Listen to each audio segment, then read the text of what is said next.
In this activity, students will participate in an engineering design challenge in which they will build a TechXcite thermos. Through this challenge, they will learn about heat transfer via conduction and learn which everyday materials make good insulators. Later on in the next activity, they'll use this information to design their solar ovens. An insulator is something that reduces heat transfer by conduction. Heat transfer via conduction occurs when two items that are at different temperatures come into contact with one another. You've experienced conduction when you touch something hot or cold. In your house, you use insulation to prevent heat from flowing into the house in the summer and from flowing out of the house in the winter.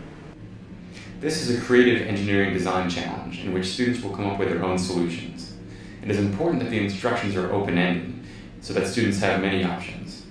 The instructions would go something like this. Today, your engineering design challenge is to design and build a device to keep heat in an aluminum can.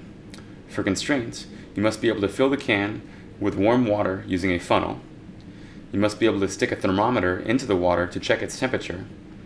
You have the materials in front of you, and you have about 20 minutes to design this. The time limit can vary with how much time you have available for your class. Right now I have a bunch of junk which I'm going to test using several different designs for keeping my can warm. You'll need to get some of these materials. Newspaper, paper, cardboard, and cans are the most important things, which you can get from recycling bins.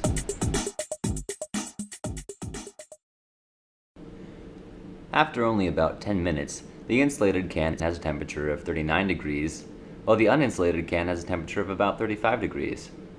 We can use the conversion formula to get the temperature in Fahrenheit, which might make more sense to some students.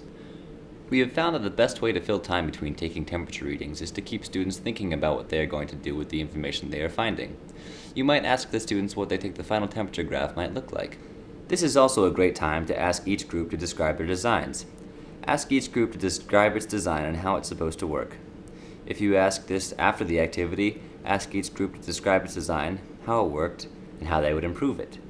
Right now it looks like the heat loss is slowing and the cans are approaching a final temperature.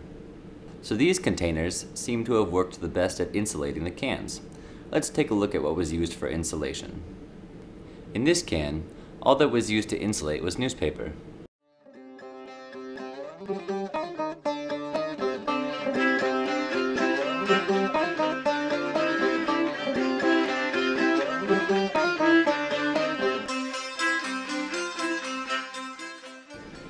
For this other can, I used quilt batting to keep the can warm.